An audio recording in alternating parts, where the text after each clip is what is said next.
Welcome back, health enthusiasts. I'm Sarah, your resident tea aficionado. And I'm Mike, coffee connoisseur extraordinaire. You're watching Brew and Banter, where we spill the beans on all things beverages. Today, we are diving into the age-old debate, tea versus coffee, the ultimate health showdown. That's right, folks. We're about to settle this once and for all. But first, don't forget to hit that subscribe button and ring the notification bell to stay up to date with our latest episodes. Let's kick things off with a quick poll. Viewers, comment below, are you team tea or team coffee? And for bonus points, tell us your favorite variety. While they're typing away, let's dive into our first segment, Antioxidant Avalanche. Ooh, I love this one. Did you know, Mike, that tea is absolutely packed with polyphenols, powerful antioxidants that protect our cells from damage? Not so fast, Sarah. Coffee's got its own antioxidant army. It's actually the #1 source of antioxidants in the American diet.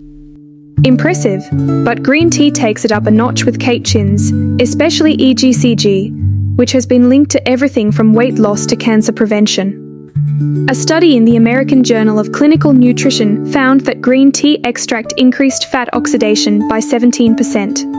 Well, coffee's not just sitting on the sidelines. It's been associated with a lower risk of type 2 diabetes, Parkinson's disease, and even some types of cancer. In fact, a meta-analysis published in the European Journal of Epidemiology found that each cup of coffee consumed per day was associated with a 7% reduced risk of type 2 diabetes. Fascinating. But let's not forget about other tea varieties. Black tea, for instance, contains theaflavins and theorubicins, which have been shown to support heart health and potentially lower cholesterol levels. Coffee's got some heart-healthy compounds too.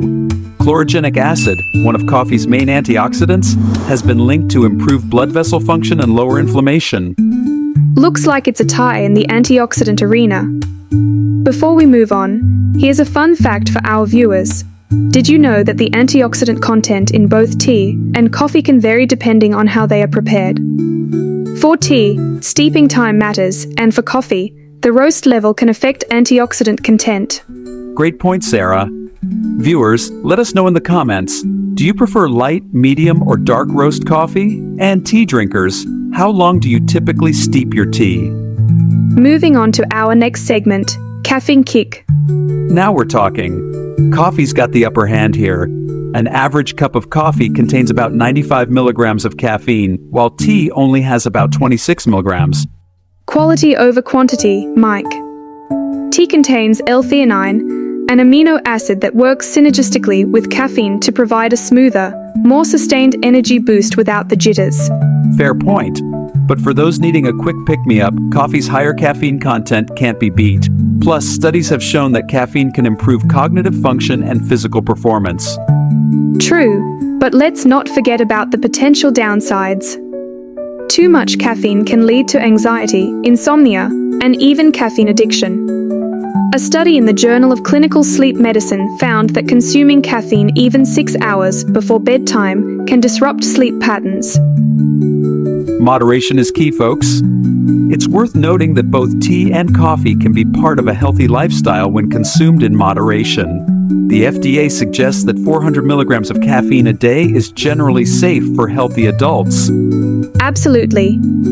And for those sensitive to caffeine, there are always decaf options or herbal teas. Speaking of which, it's time for a quick hydration break. While we sip, why don't you tell us in the comments, what's your go-to afternoon beverage? Great idea. And don't forget to give this video a thumbs up if you're enjoying our brew battle. Now, let's move on to our third segment, Nutrient Nook. Ooh, this is interesting. While we often focus on caffeine and antioxidants, both tea and coffee contain other beneficial compounds. Exactly. Tea, especially green tea, is a great source of catechins, which have been linked to improved brain function and fat loss. It also contains small amounts of minerals like fluoride, which is good for dental health. Coffee's no slouch in the nutrient department either.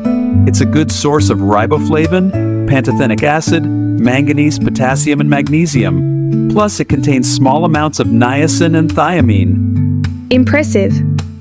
But did you know that tea, particularly black tea, contains L-theanine, an amino acid that can promote relaxation without drowsiness?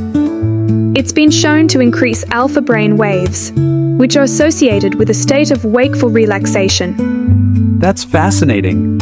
Coffee has its own unique compounds too. For instance, it contains tannins which become more potent when coffee is roasted. These compounds have been shown to have antibacterial properties.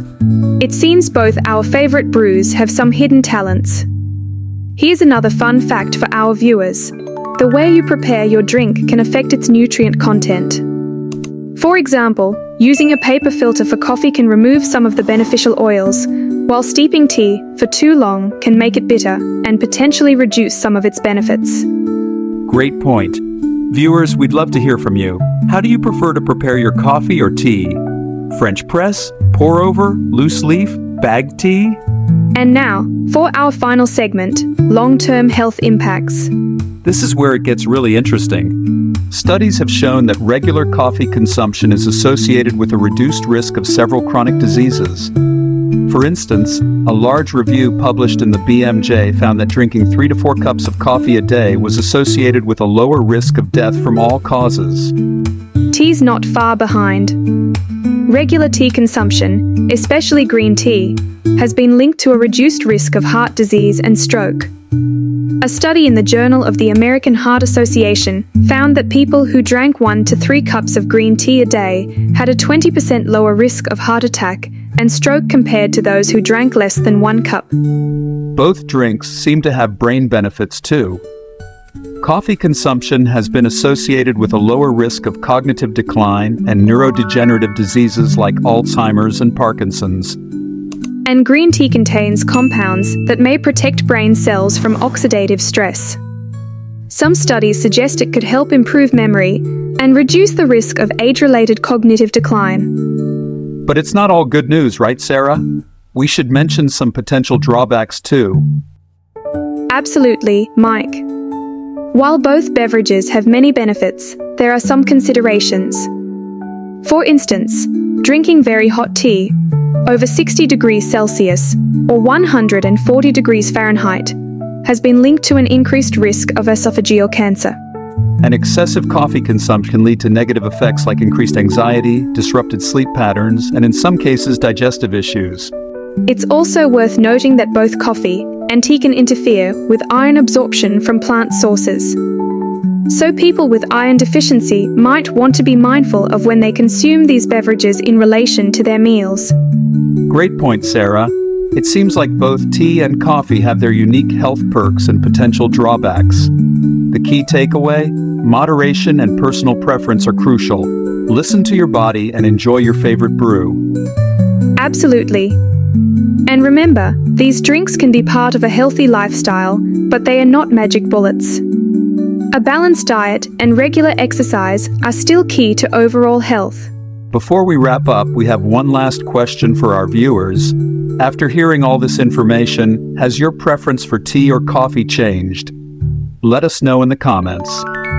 Before we wrap up today's episode, here's my call to action for all our viewers out there. If you enjoyed this showdown between tea and coffee today and want more engaging health content like this from Ideal Life Mastery, don't forget to subscribe. Yes, hit that subscribe button right now. Share this video with your friends who love their morning brews. And leave us a comment below telling us whether you're team tea or team coffee and why. Plus, don't forget to turn on notifications so you never miss out on any exciting content from Ideal Life Mastery.